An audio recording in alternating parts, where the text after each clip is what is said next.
Hello friends, Stobbie back again with episode 4 of Obduction. When we left off last time, we'd done a whole bunch of reading. I'm afraid we have to get straight back into it. What is this here? Species description. Hang on, did we do this one? Oh, no we did not. Oopsie. Okay, so let's read about the Mofang. Species description, Mofang. Through ambassador seeds, the Mofang were the first non-human species humans were introduced to. And Liang was the first to call the alien a Mofang, impressed with their advanced ability to imitate our signs, movements, and mannerisms. Although they have a name for themselves, their language is mostly unpronounceable by humans. As a result, and because of their mimicry abilities, communication with the Mofang is primarily accomplished by their learning Mofang. They have been able to learn almost every human language represented in Hunrath, enough to provide functional, if rudimentary, communication. The Mofang basic external morphology is remarkably humanoid. Bilateral, symmetrical tetrapods, bipedal head with anterior facial features, a mouth, eyes, nostrils. Other external features include minimal body hair and raised dorsal protrusions. Constitution is somewhat frail, due apparently to their thin and lightweight internal structure, but internal investigation has not been possible. They have ample cranial space to account for a substantial brain, and their intelligence is impressive as evidenced by their advanced technology. Typical alien that you would see. Note here, lack of genitals and the stronger left arm, so obviously this dude rubs one out with his left arm. Anyway, no judgment. The Arai. After a certain level of maturity and health of the tree, a passage opened at its base. This passage allowed contact with two additional species. The first contact was with the Arai. First contact revealed the Arai to be large, beetle-like insects. We were unable to communicate directly with them in any way, but they appeared to have some rudimentary level of intelligence. It was Laureen Toth who first made the journey through the heart to Kaptar, and named both the New World and the inhabitants. The Arai have three distinct variants that have come to be referred to as barnacle, beetle, and polyarch. Although their morphology is dramatically different from human, their internal systems, like all of our neighbours, are supported by similar atmospheric composition and basic nutrients. In their barnacle stage, the Arai are completely immobile. The Arai stay in this egg-like development state seemingly indefinitely. In order to hatch, they must be in proximity of a polyarch and fertilized by the beetle after a certain stage of maturity. The beetles are the eyes and ears, hands and feet. With only a minimal nervous system of their own, they are essentially the sensory extensions of the immobile polyarchs. They are able to execute simple commands, but apparently have very little in the way of individual sentience. Ugh. Gruesome. The Arai polyarchs are the intelligence and consciousness of the species. Although it was obvious that there was intelligence behind the species, it wasn't until Caroline Farley began spending large amounts of time in close proximity that deeper communication began. With a room nearby, Farley was the first to communicate non-verbally and learn much about the species, including some historical information. The Arai species survived in their world while several other sentient species came and went. Among them an ancient species who formed a deeper relationship with the Arai, carving temples and dwellings for them in the rocks, and later a more recent species that took over much of their homeworld. This latter species was especially adept at mechanical construction, using it mostly to capture and process large flying creatures, using the beetles as bait. Ugh. And more gross. The Valayan. Final species to be discovered were the Valayan. The Valayan had been communicating with the Arai for many years through ambassador seeds, but became part of the larger community very shortly after the Arai. With a large and imposing frame and a form of communication based on a complex, multi-voiced, low-frequency rumble, the initial introductions were intimidating. After several attempts, Amélie Vidal was able to begin some rudimentary communication and began visiting the Valayan in Moray, which she named, on a regular basis. She discovered a complex and amazing society that was able to use their technology in unexpected ways. They had the ability to quickly transform their world using extruded structures based on some form of complex miniature substrate material. Unlike the other worlds, the Valayan sphere is scooped out of out of a Valayan resettlement group that was preparing to set off into space to find a new homeworld. This was their way of life, to put themselves into stasis and scatter themselves through the stars. As mentioned previously, their appearance is imposing, standing about 9 feet tall with a distinct reptilian resemblance. They have 6 limbs, 2 muscular legs and arms, and a smaller set of arms.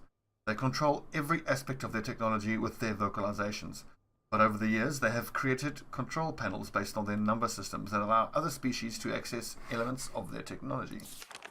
Whoa! Look like big and dumb. That's scary. Okay, cool. What do we have here? That writing's a bit difficult to read, actually. The entire landscape outside of our circle of desert could only be described as alien. Large, floating rocks could be seen in the distance. No one had ever seen anything like it, anywhere on Earth. We fully explored our new surroundings, hoping to find a way home. No way home was ever found. In fact, we soon discovered that we take for granted now not only could we not get back home, we also could not access the landscape outside the desert. Curiously, we discovered that a flow of water was provided from a high point of rock, and we discovered a small tree growing on the very center of the circle. Our central tree that is so important to our lives here was just a mere sapling back then. And finally, I shall document the curious events that have transpired with myself, my family, friends, and co-workers. Hartnell was a peaceful mining town founded by my grandfather and nestled within the red rock of the desert in the Arizona Territory. Its 163 inhabitants had heard a mighty explosion on the night of June 27, 1903. I sent several workers through the town to verify that the explosion had not caused any injuries or damage to mining equipment. They returned and reported that it must have been a loud clap of thunder caused by dry lightning, for they found no damage. It was not until the light of the next morning that we were amazed to realize something profound had indeed occurred. At some point during that night, our entire mining facility and a large circle of the land around it seemed to have been scooped up and carried off in a completely different place, all without anyone knowing about it. Curiouser and curiouser. Questions begging more questions. I hope that's all the reading for the moment.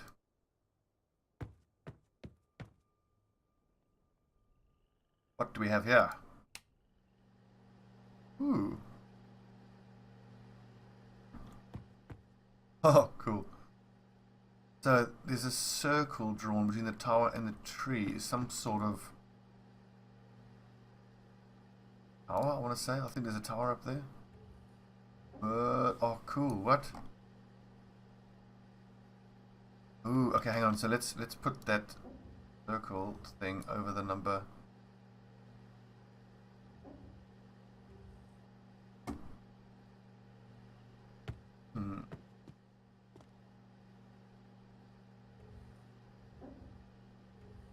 That hasn't really helped us at all, has it? That doesn't make any sense.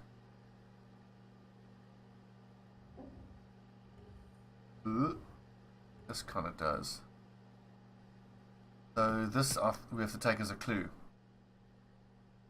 So we should look behind the tree and the tower, up there on the rocks. That could be significant. And this, I presume, isn't going to really give us anything else to think about. Can't go around. There's nothing there. I'm going to transpose this. Okay, thing that I can. In there. Nope.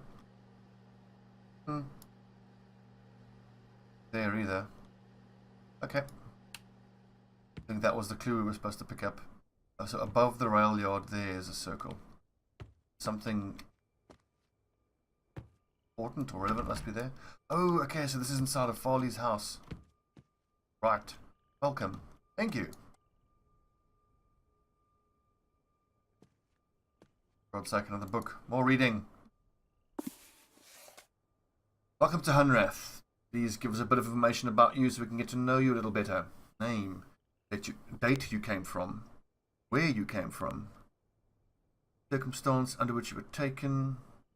Okay, so this is Samuel Caron, January 2017, Manesca, Madagascar. I had just arrived and was driving my supply truck along the coast south of Manakara when I recall being washed away and the seed appeared. Uzil Regenbogen, 1942, March, Lübeck, Germany. The last thing I recall is a large rumbling while I was hiding in the cellar of a vacant building. I ran towards a bright light in a stairwell. World War II. Maria Gallego from Mexico on my boat and bad storm. Laying Quiuya. 2042, Portland, United States of America. Skiing, Mount Hood.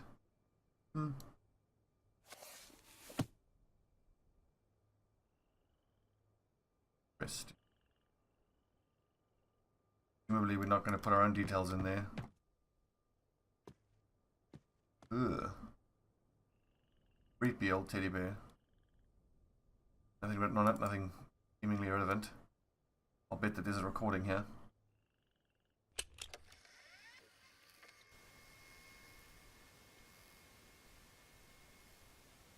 No.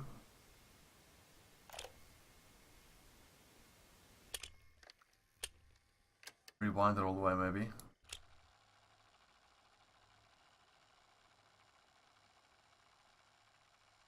You know, I'm perhaps dating myself here by saying that I know how to use this damn thing.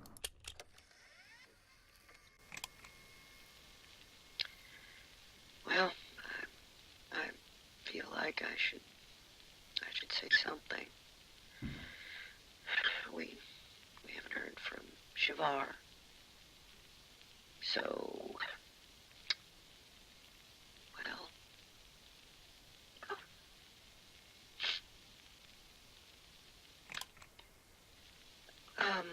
so we assume that Shavar, well, the attack is inevitable. We just don't know when. So, Shavar and her family, and others she trusts, I guess, well, they'll arrive when they can, without giving, like covertly.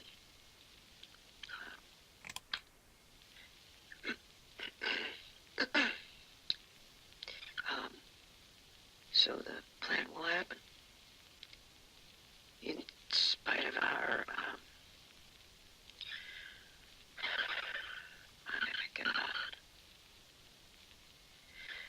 we're locking down as much as possible here and moving everybody out. CW will stay here, and I'll go to Murray at the last possible moment. Most are gone. There's just a few left here now. The mayor got out early. I don't even know why I'm recording this. It's like somehow we'll live on or something. I guess this has meaning if someone listens, but who?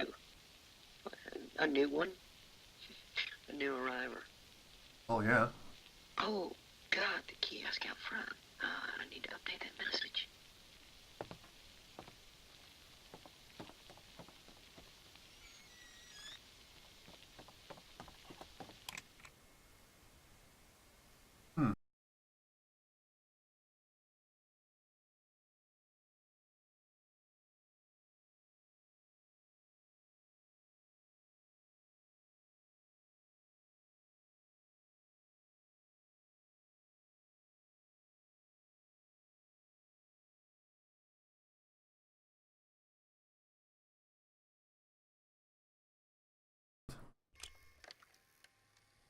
That's the end of it.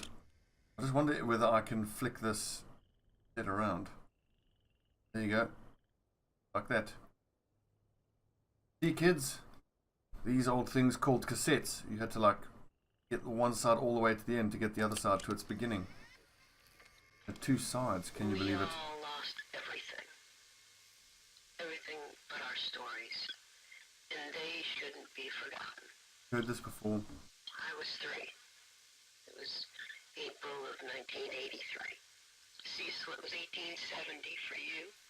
Sam and Vera, you tell it like it was yesterday, but it's been 62 years since you saw that blast of light.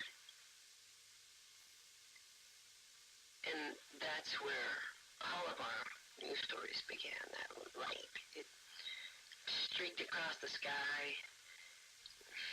mesmerizing, but unnerving. Some of you were alone. I wasn't. My dear grandma, God bless her, rejoiced as if it was some forebearer of good fortune. Vera, you said you recall smiling. None of us understood. But, well, we followed. Whether it was in the deep woods like Cecil or right outside town like Jane and Jenny, we were drawn to see more. Grandma lifted me from the carriage on the porch and walked into the yard so we could watch it unobstructed. Even in daylight, Joseph, you said it was gloriously bright. But in the twilight, it was spellbinding. And we all felt some kind of trepidation and yet attraction as we approached it, and it approached us.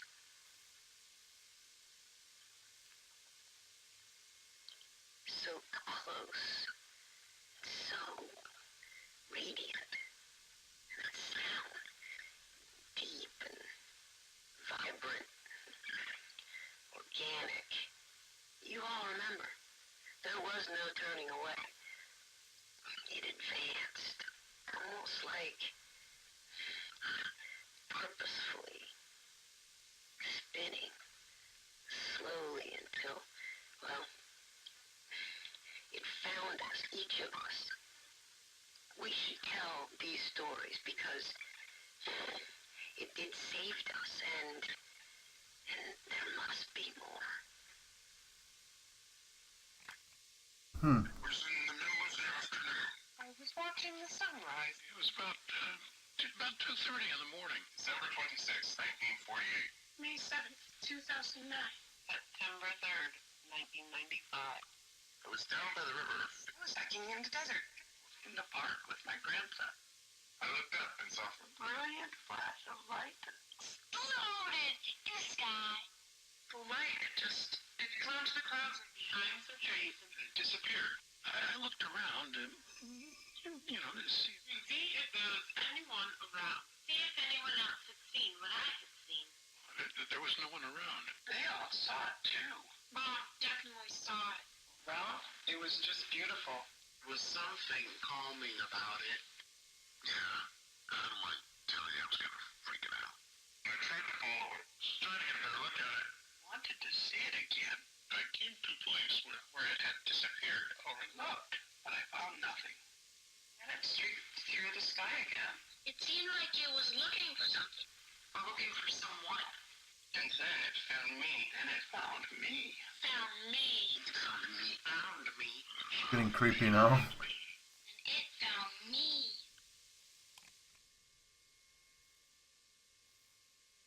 Okay, so that seems to be all the backstories of all the various people.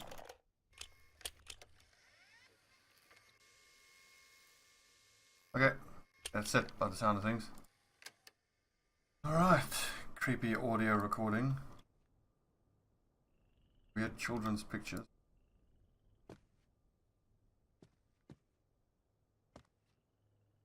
Whoa.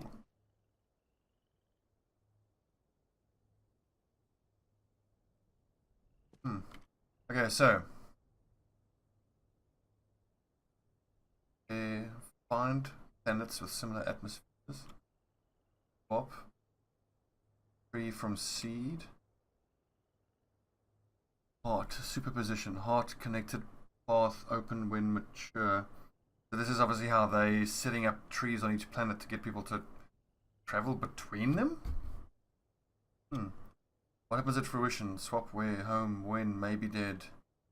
Seed pairs through the universe. Are they scattering? Aye, indeed. Plot wise. So for me, the big takeaway from this experience here has been, take one last look at it.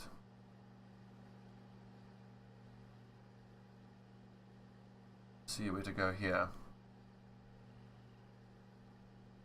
Boom. So let's go, I think, look at the tree from there and see what we can see here. Or I think from the rail yard is probably a better place to approach from. If I remember, there was a door going into that cliff face there. And if we can get in there, well, that might just be exactly what we need. I think it's up here, really. How the hell do we get up there? I don't quite remember what's down here either. Did we explore here already? We must have. But we can't get through this here. And this is all a dead end. Ooh, what?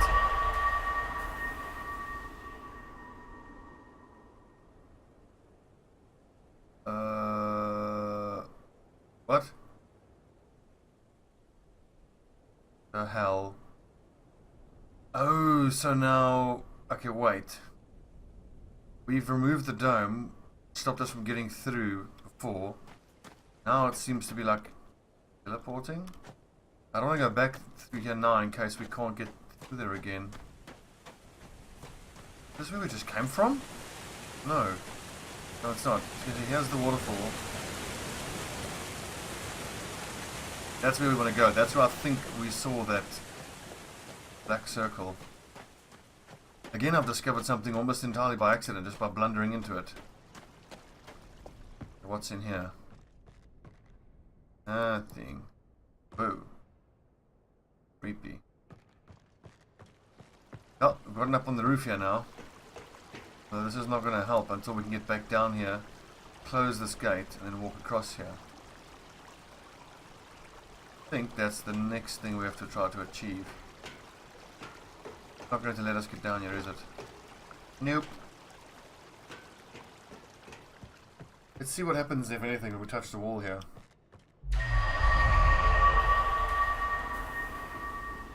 We get teleported. Cool. Okay, so these are teleportation things.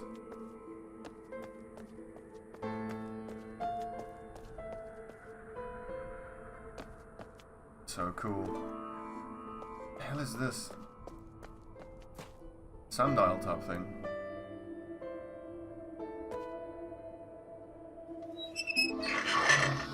Whoa! Is this the seed?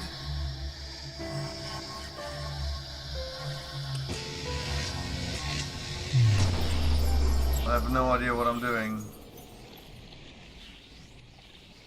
Good, is this bad?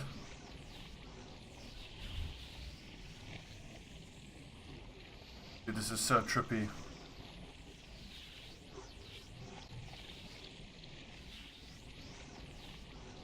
Oh, I can't move around, so I suppose we just gotta wait for it to... Dude. Like, totally tripping out, man. Fuck.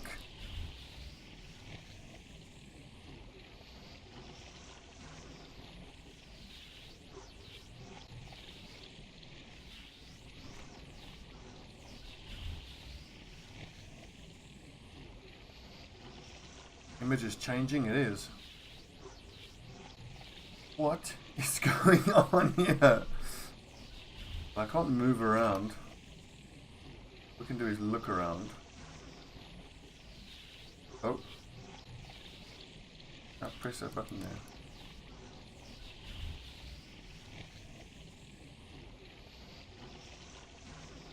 It does seem to be changing. Let's just keep an eye on it. Oh, I think it's reverting to normal, is it? Yeah, there we go.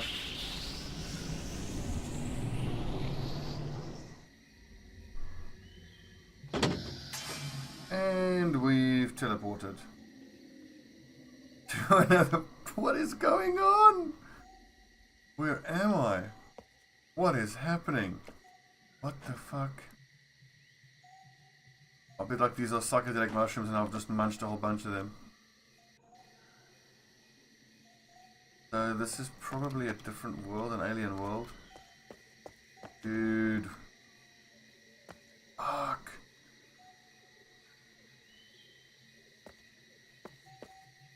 Pretty though. Swampy.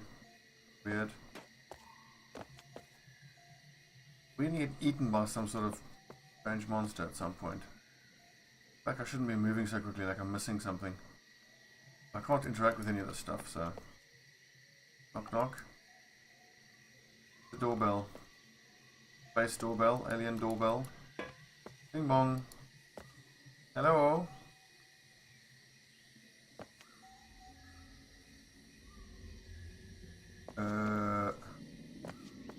Speak friend and enter. Bella. No. Well, that was my one. Yeah.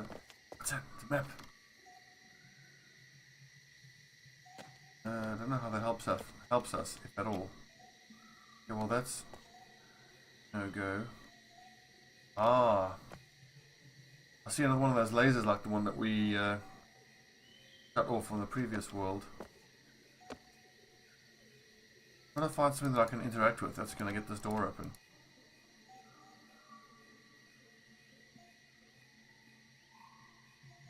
No.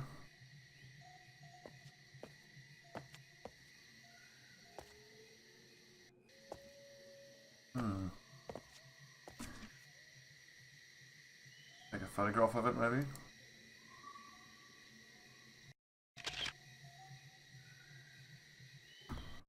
Does it show us anything different?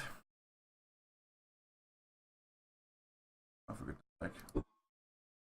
For that one. I think these photos are bugged, man. Annoying.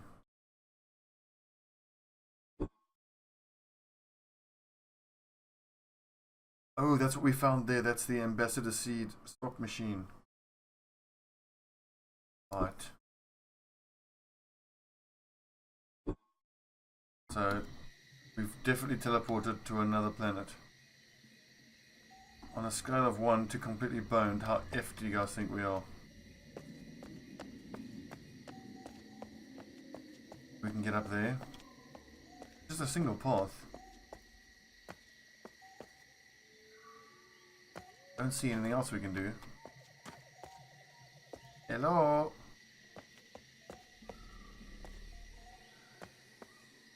Gonna thing.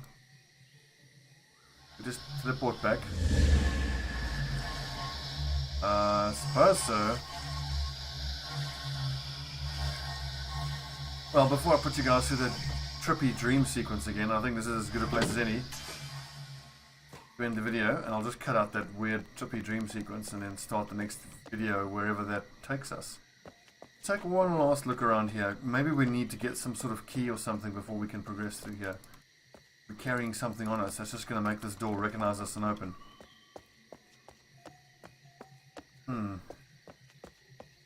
Super weird. Alrighty friends, this has been Obduction. It's episode 4. Things keep getting weirder and weirder. As always, I'm Stobbie. Thanks very much for watching. I'll see you next time. The fuck?